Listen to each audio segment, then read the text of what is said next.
from Dr. Fetteh, you know, about say obi defame a community na ebia say edia yedia to afashion so na ono so can be fufu na say bia on social media or kika nsemo a emfata edifa community ne ho no eno no nyama mienu ho a community ni aye community leaders no betimi a report sa conduct no, and depending on the element of seminar nipa ne keka no e betimi amounted to offensive conduct under section 207 of the 19 of Act 29 Criminal Offences Act no no e betimi a che nipa no na enough amrakwan so e number 1.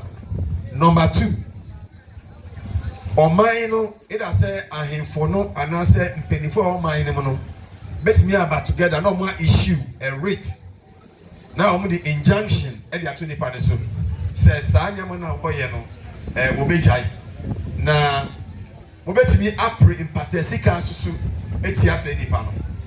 These are the two main things ọman ne betimi aye be handle we ni the ama we Rachel na wakasa the afa perfection of title.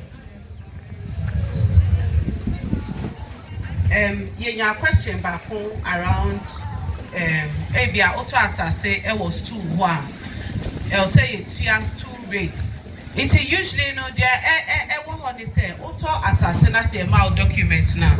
It's important say share documents ni it documents ni mono ube say ya cho say Abia every year also put to this amount Emma's 2 and now Emma family.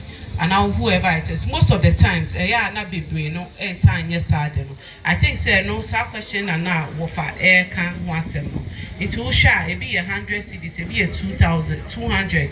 No matter the rate, no, it will say share documents. No, now every year be also put your side, you know, and some will have problems with stool. No.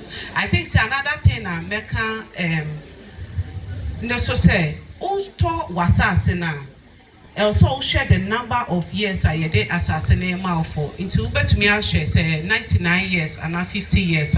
Now we will not say time out to up to whether 99 or 50 years. So we pack we renewal. Now we call akwe renewal. Thank you. All right, so we will take another round of questions. Thank you. DJ now person this question. Lawyer, senior one or she white no, but your question come on. Uba uka say be say ebia infan say oba ene be ma oho no. Na say bi oba no infan say oba ma ni oba oho na say oba ma no bu oba na offense me wa. Ana but say oba ni be ma na say oba ni bu be ma eno de enye offense ana.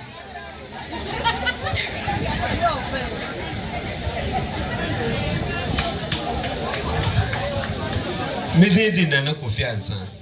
Me pede me bisa lawyer na o Chantal White no.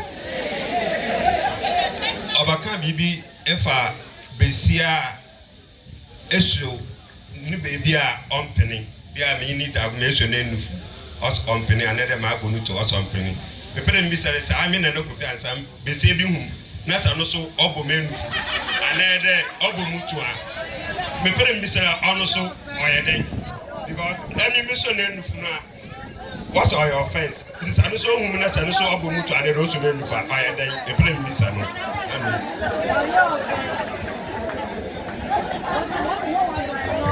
Oh, Nana challenge in the day.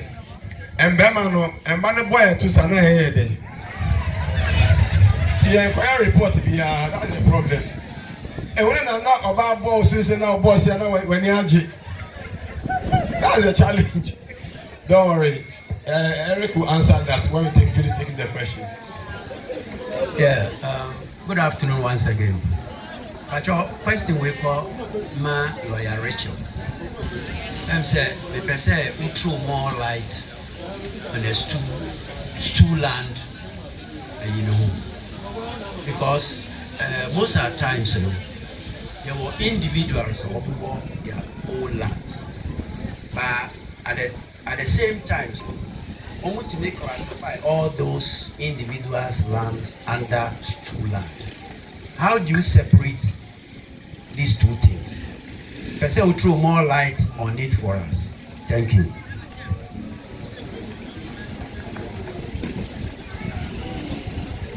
Yeah, good afternoon.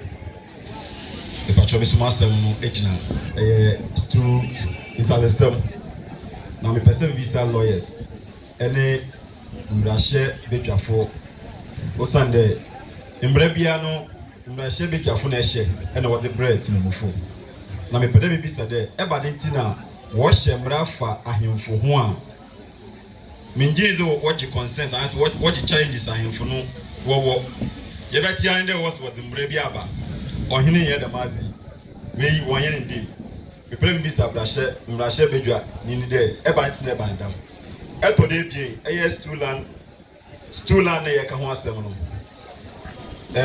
ye beni ba ko beka efa royalties na emra e wo ho a senipa no entua royalties no emra ben e na wode fa do ene to de bien senipa no so obi akofa obi na asase emra wo de wase obi pon obi ni car no okoche car na wase nipa no oto car no ono so we ato pon no de but in prepare no ma hwa me hu de so obi kofa obi na asase no oto adam nipa no okoto asase no won ke ono ato kon no de ever de ntia.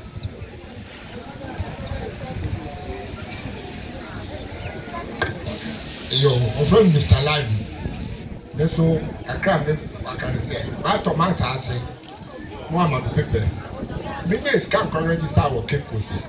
And the mobile could show, and we could show, Rob was so. Oh, you never 1 month and 2 months, me cause on a way to. Brought to know to me. You could be say, what's it? Nana, say, Okodu. Could be say, Nana, and that's on cop to show. Don't go to 1 and 2. Okoko do asase no pacho mo che mase lawyer so su pacho che o papa say ai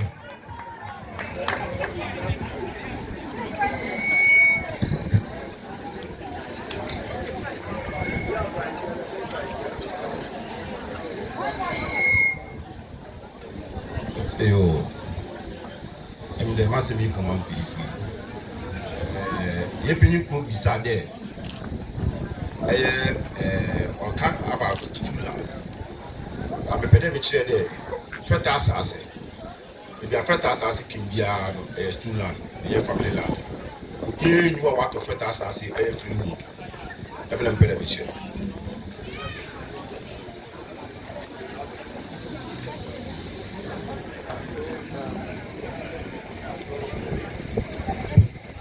Yeah, thank you. If I don't know, the reason is they're not here for Kano. Say Asasibia has what we call root of title. As I go back now, but Tracy said originally no, then Assassin be a community in India. Even if it's a stool land, how the stool eventually acquired the land, and then you can trace. Say from this tool, it moved from one person to another, to another, to another, and that's what we call root of title.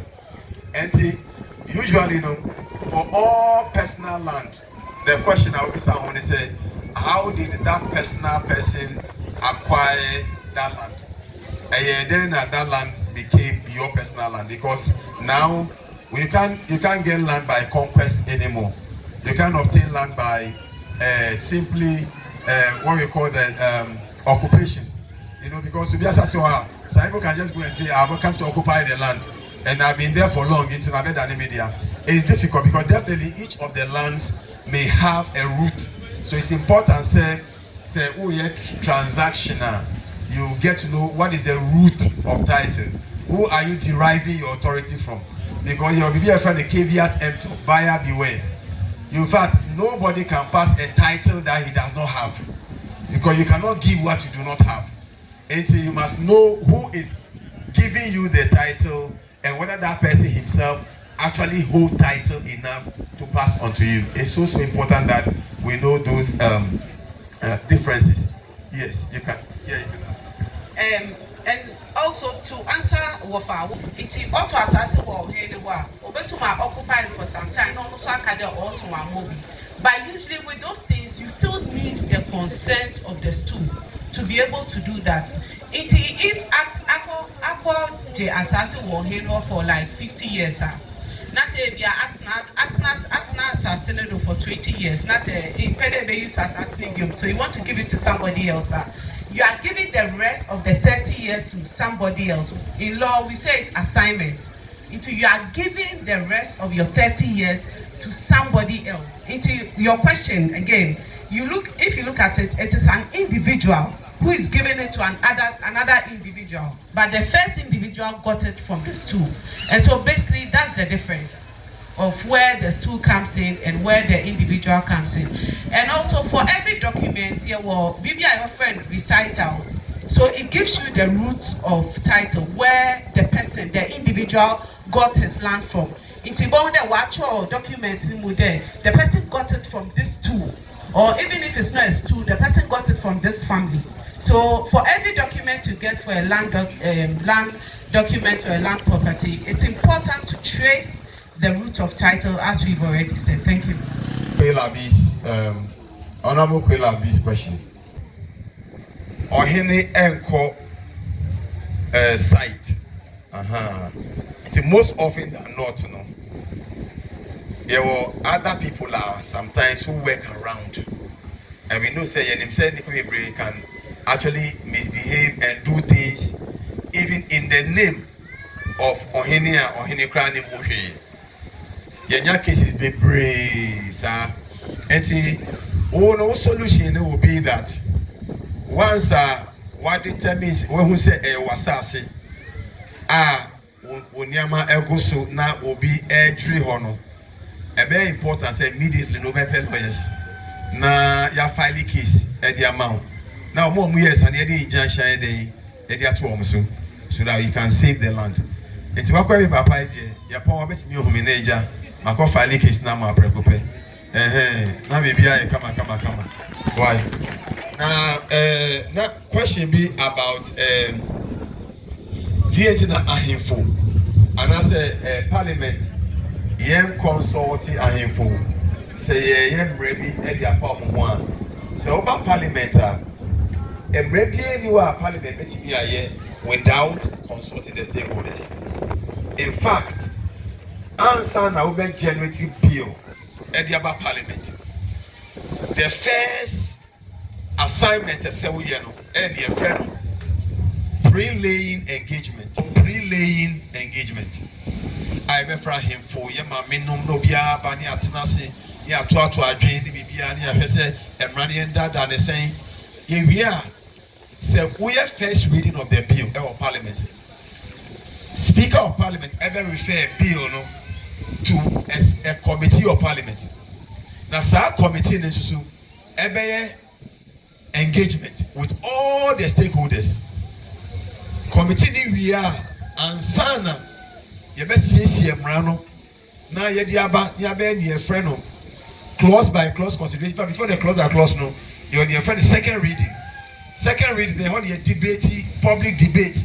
Member of parliament be able to be a kasafa who say we never bois and bois ye really na ansana ya ko what you call clause by clause consideration ansana ya about third reading na be than imra.